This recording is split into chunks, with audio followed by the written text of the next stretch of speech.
So ang hinihingi ko naman lang sa lahat ng law enforcers, huwag niyong bastusin ang Senate. Bastusin niyo si Alan Cayetano, okay lang, tao lang naman ako. The whole Senate is at fault here, the minority to majority. Pero yung inyong messaging, drama, na playbook na kaya walang trabaho, kaya magulo, ginugulo nyo kami. Ginagamit nyo Malacanang para guluhin kami. Tapos sasabihin nyo magulo ang Senado. Pero ang Senate na hawak sa liig ng Malacanang at ang Senado na takipan, ang mangyayari po niyan mas maganda o sinibigat lang po yung tahimik or quiet or silent na Senate.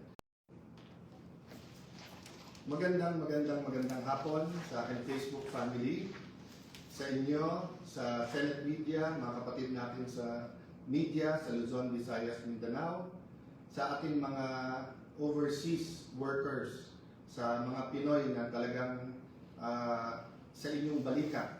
Ngayon umaasa ang ating ekonomiya.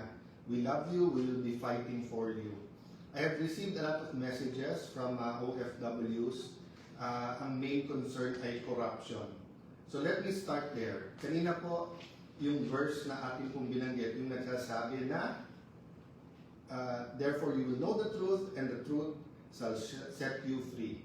So doon tayo mag-umpisa. Gaano ka-importante ang katotohanan? So babalikan ko lang po, no? We discussed one time why God has to be in the conversation and why we have to be on God's side. We're not talking about God being on our side kasi self-serving yun. Ang sinasabi natin, hindi siguro tama sabihin na sa likod ko ang Panginoon, nasa likod ng kalaban ko yung Panginoon, nandun yung Panginoon sa 11, nandito yung Panginoon sa 13. I think safe na sabihin na ang Panginoon ay Panginoon ng katotohanan. So dapat doon tayo sa Panginoon. What I'm saying is biblical principles. Diba? Parang sinabi mong gravity. Diba? Or parang sinabi mong kung anong itatanim, yun ang ating aanihin. I mentioned biblical principles because we have to have a starting point so that although we disagree, we can agree on the goal.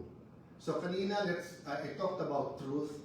Can we agree that whether we talk about the parliamentary tool of walkout or we do the parliamentary tool of having no quorum, there have to be an objective. And the objective has to be truth. So sabi namin, tinitira, ginagawa ng paraan na hawakan sa liig ang Senado. Kaya iniisa-isa ang mga membro ng majority. At sabi naman ng kabila, hindi legal, hindi moral, kung ano-anong dahilan na huwag magkaroon ng online. Of course, tinawagan na hypocrisy dahil kay Senator Trillanes man, kay Senator De Lima, or sa maraming pagkakataon, yung mga tumutuligsa ngayon, senador man sila o dating senador, once upon a time, pinopose nyo rin yan. But can we agree that whether we walk out or whether there's no quorum, we're fighting for the truth. So the question is, what is the truth and how do we get to the truth? So pag sinabing, eto totoo, si XYZ ang guilty sa flood control. Sinabi naman ng kabilang grupo, hindi, si ABC. Malay nyo po, in the end, it's not A, but it's B and C. And it's not XYZ, but it's Y and Z. And then kasama si W. So, the hearing, maging po hearing yan sa Ombudsman, sa DOJ, or Blue Ribbon Committee, are instruments to get there. But it is human instruments, kaya hindi siya perfect. So, dun sa nagsasabing magtrabaho tayo, we agree. Yung nagsasabing na delay ang trabaho, we disagree na yung bagong majority. We point to all of us, including the minority. You have the wrong priorities. The last Blue Ribbon hearing was in January. And from January to present, there have been a lot of developments. The last time we heard from DBM, DOJ, DPWH, many agencies, umiba-iba na po ang mga statistics na binibigay sa atin. For example, nung unang privilege speech ni Senator Lacson, ang sabi niya, ilang daan yun na ghost project. And then lumiit na lumiit. DPWH, I think, confirmed this until now, did not come out with the actual numbers when I suggested, even last year sa budget hearing, utusan lahat ng district engineer, kunan ng picture ang project. Kung zero yung project at bayad na, edi ghost yun. Kung meron project, edi hindi ghost yun, pero baka substandard. Meaning, may project, pero hindi tama yung pagkagawa. So we have to sort out all of these facts. Kasi garbage in is garbage out. When we talk about the law, you have to have the facts that you will apply the law to. So, ang question, sabi ayaw pigilan yung Blue Ribbon Committee. Pero before magpalitan, ang puntirya ay partial report. So, nasabi ko na po ito mismo sa Senado. Impartial, not partial. So, partial report doesn't mean na pumapabor kay kanino, but it means kalahati pa lang to, o 1/3, or 60%, 70%. Mahirap magbigay ng partial report kung meron kang additional information that is already available. At sa katulad nitong flood control na lahat nagtuturuan, lahat pwedeng maputikan, napaka-importante na ipakita na tatapusin natin to na buong buo. So, madalas namin pag-usapan sa minority noon at majority ngayon, bakit kapag isang senador na kalaban nila, kalaban ng Malacanang, kalaban ng 11 ngayon, pagka meron pong sinabit na amendment, yun po daw ay insertion. Pero pag sa kanila, amendment daw po iyon. Pagka sa minority po, ang sinasabi, huwag kayo mag-attend ng hearing or mag-inhibit kasi nabanggit kayo. Pero pag sila, bawal banggitin. So it's the first time again that we will have a hearing that we will be inviting different guests and they will be free to talk. Does that mean that everything they say is 100% true? No. That's why we will test that with cross-examination. But we have to hear out people and follow the evidence. No? So ulitin ko po, we're talking about the truth. For so long, ang pinag-uusapan yung impeachment ng Vice President of the Philippines, Sara Duterte. Yung unang untrue o yung unang kasinungalingan ay kami daw po ay nag-take over bilang majority at in-install ako para daw i-dismiss yung impeachment, para daw maging partial sa impeachment. Nakita niyo po yung ebidensya. Napakabilis ng pagkilos, napakaayos po ngayon, pati sa pagbigay ng summon, sa pagsagot, yung schedule, ayos na po. Sinunod natin yung schedule na pinopose kay Senator Soto. There's no question that we're going to have that impeachment process that everyone is asking for. Question, yung mga bishop po, yung mga business group, yung mga school groups, humingi ba kayo ng apology? Di ba ang binigay nyo, resign ka agad? Resign ka agad, may judgment na kaagad. Pero ngayon nakita nyo, di ba? So hindi pa tapos tayo sa first issue where we prove you wrong, hindi pa kayo nagsosorry dahil mali ang pananawagan nyo, may bago na naman para mag-resign. And then ngayon, yung 11, actually it's news because they said it today, but it's not new. Why? From day 1, February pa.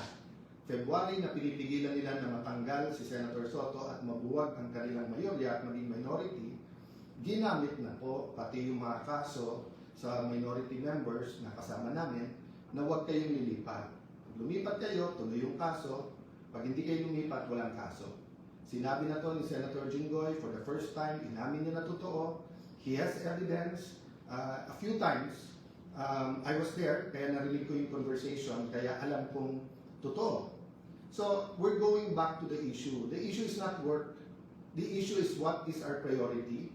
And this is the nth time. Priority natin, ekonomiya, presyo trabaho kita. Priority natin ay corruption issues, kasama ang flood control, at accountability issues, yung po yung pangatlo, yung impeachment. Pinangatlo ko lang po dahil nga nakaayos na yung schedule. It will take time, nagsasagutan pa, nagpapalitan pa ng sagot, yung prosecution at saka yung defense, and then magkakaroon ng pre-trial para hindi po mahirapan ang lahat na intindihin yung ebidensya.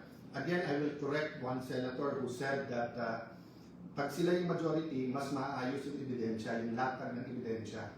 Hindi trabaho po ng senator judge na maglatag ng ebidensya. Trabaho po ito ng defense at saka po ng prosecution. Prosecution muna kasi ikaw yung nag-accuse. Then defense kasi nga, dinidepensahan mo sarili mo. Siguro that's one reason why gigil na gigil ang magkapatid na Senator Tulfo na aside from the committees, aside from yung pagiging malapit sa Malacanang, let me address that. Sabi ni Senator Tulfo, pag hindi ako nagpakita sa session hall ay ako'y duwag. Ang kaduwagan po ay nag-uugat yan sa ano ba ang purpose at trabaho mo. Diba? So for example, kung ang trabaho mo ay magtanim, pero bumabagyo, grabe po yung kidlat, hintayin mo mawala kidlat kasi it's not a matter of tapang, magtatanim ka nga, tamaan ka naman ng kidlat, di ba? So, ganun din sa sundalo. Hindi natin isusubo ang sundalo natin sa mga bagay na suicide ang mission. Pero ipagtanggol ang bansa at mamatay para sa bansa. Hindi lang sundalo, dapat pati tayo mga senador. So, yung hamon mo, magpakita ako kung hindi iduwag. Para ko rin sinabi, halimbawa, Senator, ikaw, maging independent ka, kung hindi, duwag ka. You know, this is not a radio or TV program, this is not entertainment. This is the Senate of the Philippines. So we have to be more professional. Kung hindi ka lang Tulfo at kung hindi lang Tulfo si kapatid mong si Erwin, sinumbong ko na kayo kay Tulfo di ba? Pero ang reality is, because nandiyan kayo, because you have a strong voice, use it for the good of the country. There are also issues facing you. So you ask Joel Villanueva, you ask Jingoy Estrada, you ask Chis Escudero to face it squarely. So face the issues also squarely. Huwag yung titigilan natin yung Blue Ribbon na committee and then gagawin natin personal yung lahat ng issues. There are issues facing all of us. Pati ba naman Senator Tulfo, lahat na ng pinapay, binintang nyo sa amin. Nung panahon ni President Duterte, kamping-kampi kayo sa drug war. Ngayon naman, balita. Tapos lahat ng pinatay, sinisin nyo. So, pati ba naman internet at saka aircon, sa akin nyo pa rin sinisip. O baka murder pa yung kaso na yan, ha? Murder kasi pinatay ang wifi at yung kuryente. Nakita ko na po ang report, yung po palang master, yung pong centralized aircon, yung master switch or yung sa kuryente, nasa GSIS yon at may nag-trip ng wire. Kaya around 6 o'clock, nagkaroon talaga ng problema sa aircon. So, hindi po namin gagawin sa inyo yun. I've always treated you well, whether I'm close to you or not, whether you're in the minority, majority, and I will continue to treat all of you well. But kayo ang nami-personal, because kami, it was been one issue after the other, di ba? Hindi kami ang nagpapasok sa NBI sa Senado, yung May 11. Hindi rin kami ang kumuha ng NBI na fully armado na pinaikutan ang Senado tapos pumasok pa sa Senado noong May 13. Hindi rin kami ang nag-walk out. So you keep saying fresh start. Every Senate President that I've served under, whether I was the majority leader or minority leader, whether I was in the leadership or I was just a simple follower, I gave them a chance. So let me ask the 11 minority who's asking me to resign now. Well, kahit na isang oras, binigyan niyo ba ako ng chance? So let me go to the bigger issue ngayon. Yung pong dignidad, yung pong karangalan, yung pong honor ng Senate. Simple matters. Nabanggit ko na po ito before. Why do we get angry pag binastos ang ating flag? Bakit pagka hindi tumayo, pagka kumanta tayo ng lupang hinirang, ba't natin sinasabihan ng ang tao? Bakit po ang Kristiyano man o Muslim, pag hawak yung Biblia o hawak po ang Quran, ayaw natin po na, pwede mo sabihin, papel yun, mga pahina lang yun. No. But to us, those are holy books, di ba? To the Muslim, the holy book is the Quran. To the Christian, the holy book is the Bible. So it's more than just a piece of paper, whether softbound or hardbound yun.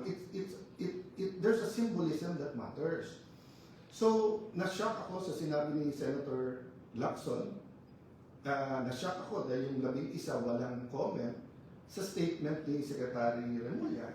Because napakaganda na ng usapan namin, first with the CIDG through informal and formal channels that susuko naman si Senator Jingoy, dadalhin namin doon. And then afterwards sa labas, then nung dumating si Secretary Remulla, ang sabi niya, sige, kasi nga yung pamilya medyo they need to huddle kasi nga medyo emotional na.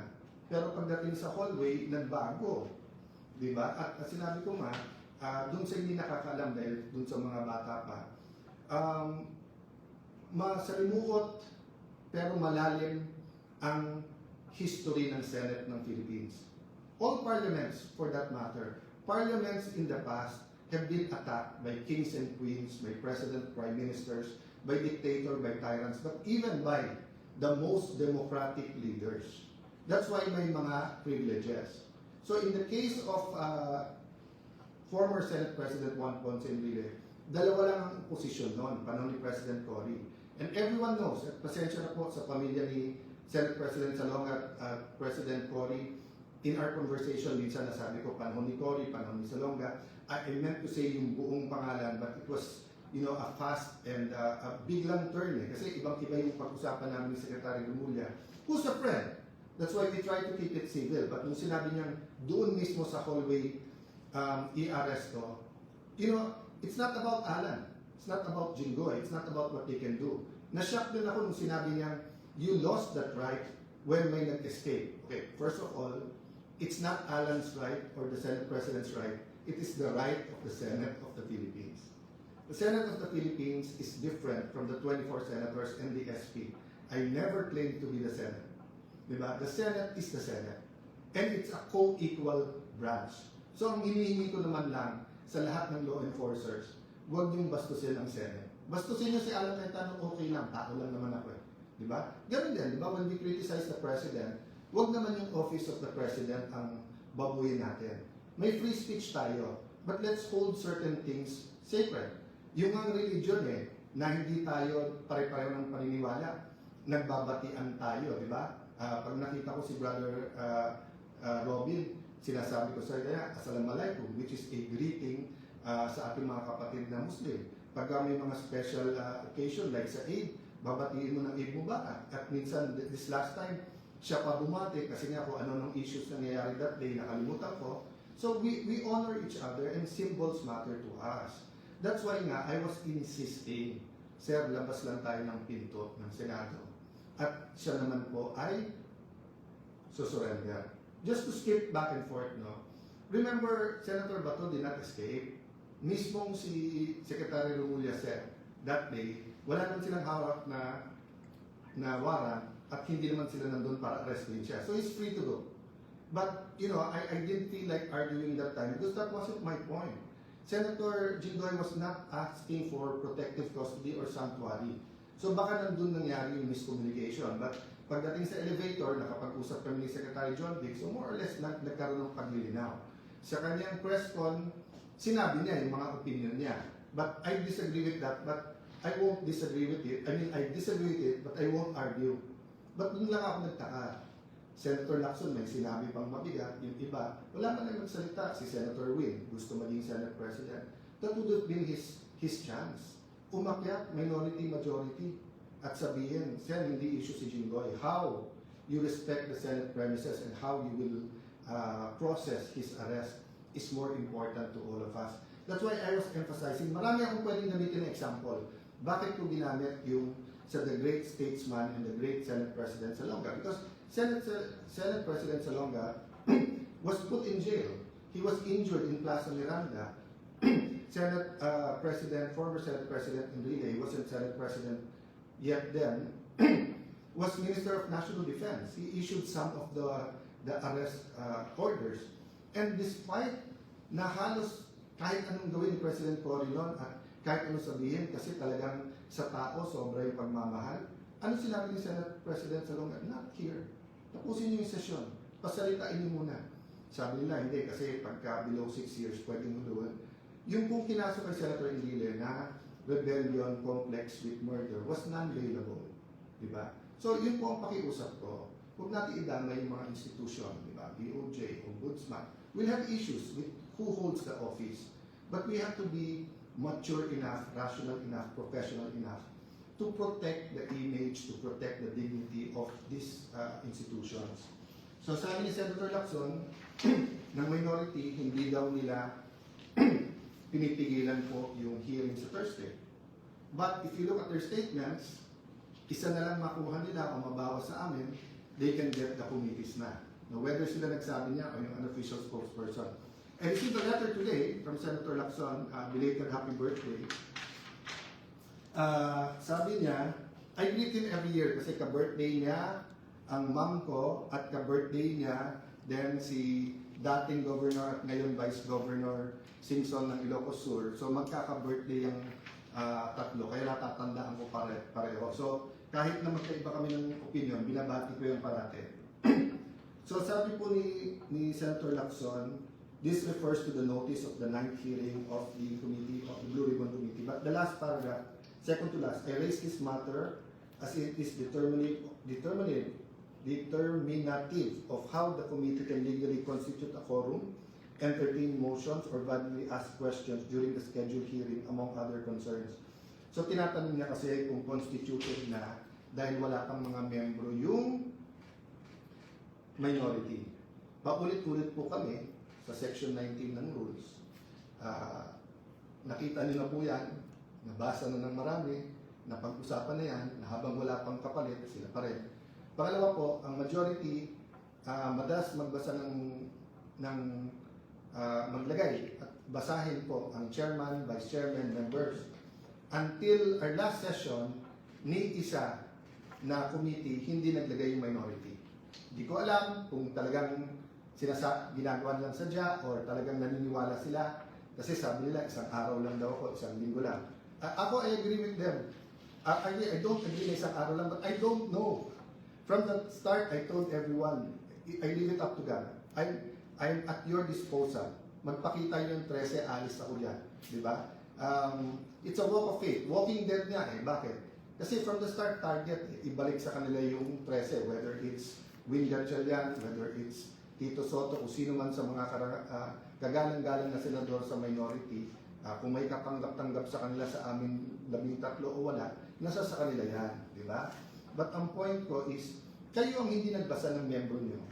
Then sasabihin nyo, ba't hindi nagtatrabaho? Tapos pag mag-schedule ng hearings, meron naman eh. Nag-hearing na yung mga BICAM ngayon, nag-hearing. Yung Ways and Means, nag-hearing. Hindi naman kayo nagtanong eh, kung bakit walang minority. Bakit sa Blue Ribbon, marami kayong tanong. Di ba? So, ang importante dito, lumabas yung totoo. Kaya nga inimbita na lahat ng miyembro ng minority, lahat kayo welcome. Napaka-importanting hearing ito. Sana hindi isang hearing lang. Napakaraming ibang issue. We have to tackle it one by one. Yung po sinabi nila tungkol sa hospital bill, no?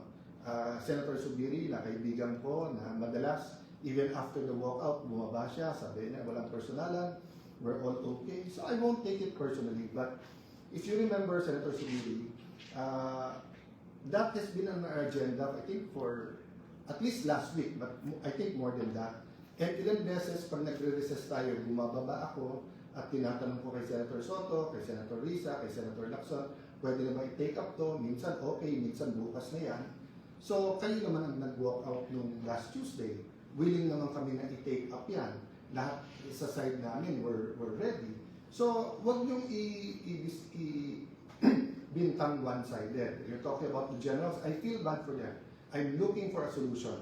But remember, kayo nagsabing wag mo nang basahin kasi hindi pa kumpleto yung CA because nga 6.5, 5.5 of the 12 members, hindi tayo magkasundo kung 6 or hindi tayo magkasundo kung 6-6 or 7-5 muna kasi question, sino maghahati, di ba? Kung ako lang masusunod, sa first day pa lang, niname ko na lahat ng CA. So, dun sa mga nagiging casualty ng hindi pagkakaintindihan ng majority-minority, let's be man enough to say, we're all at fault here. The whole Senate is at fault here, the minority to majority. Pero yung inyong messaging, drama, na playbook na kaya walang trabaho, kaya magulo, ginugulo nyo kami. Ginagamit yung Malacanang para guluhin kami. Tapos sasabihin nyo, magulo ang Senado. Sino ba nagpadala ng NBI dyan na naka-full battle gear, di ba, na may mga gamit na gano'n? So guys, I'll continue to give you, I'm addressing myself to the Filipino people who are watching now, I'll continue to give you the inside story. Tayo na, and I invite the other side to give the inside stories, the context, di ba? That is important in how we make decisions. So, tanungin ko po kayo, gusto niyo po mag-session tayo. pero gagamitin po nila yung numbers dahil po dun sa hindi makapasok si Senator Bato at dahil kinulong nila si Senator Jinggoy, tapos tinatakot yung iba namin mga kasama na susunod na kayo, tapos hihintayin kung may event or hindi pwedeng isa namin kasama or nag-CR lang, tapos papalitan nila yung mga miyembro ng committee. So hindi matutuloy yung Blue Ribbon Committee sa Thursday. So if may agam-agam, why don't we have a meeting tomorrow about how the Blue Ribbon Committee should proceed on Wednesday? You know, I've talked many times to Senator, or on Thursday, tomorrow meeting for Thursday, I've talked to Senator Marcoleta many times. He's a very reasonable person. He's intelligent, he studies, he deep kasi ang paniniwala at paninindigan niya eh. Sometimes ganun din si Senator Lacson, no? Kaya ako sinasabing sometimes kasi sometimes one-sided eh. Hindi makikinig sa reason, pagpipilitan kahit mali, tama pa rin. Diba? So, it's up to you whether your messaging is simply pumasok kayo, duwag kayo, and resign, or whether you want to talk about the economy, inflation, yung presyo ng bigas, paano yung mga OFW na mawawalan ng trabaho. Kami, we're coming up with a schedule. Sa lahat ng committees, welcome kayo. And siguro aminin nyo naman, most of the work is done in the committees. Pati LEDAC nga eh. Pati LEDAC, handa na kami pumunta, pinakancel. Tumawag pa sa akin yung nag-organize na kami ba yung dahilan. Sabi ko, hindi sir, ready kami anytime. I think twice ko na parating sa Malacanang, we're ready for the LEDAC anytime. Ang problema, naglalabi nga yung labing isa, yung minority, na huwag kumilos ang Malacanang na any kind of recognition. Ang masama, wrong information pa binibigay. So kung may nakikinig sa Malacanang, we're not your enemies. Many people, may it be in the cabinet or may it be in the 11 minority, ay nangu-onse giving you, they want us to fight because sila ang may beef sa amin. Kami, we want the truth. We want to work together to address inflation, address poverty, address corruption, address accountability. So again po, ito po ang inyong lingkod, si Alan Cayetano na nagpapaliwanag, nagbibigay ng konting liwanag sa mga pangyayari.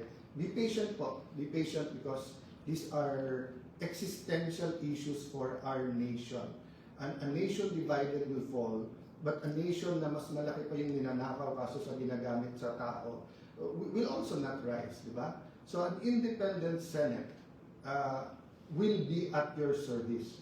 Pero ang Senate na hawak sa liig ng Malacanang at ang Senado na takipan, ang mangyayari po niyan mas maganda o singbigat lang po yung tahimik or quiet or silent na Senate. God bless you guys at salamat sa ating mga Senate media sa tanong niyo na mag-react dun sa ilang issues sa press con kanina ng 11 minority members. God bless you.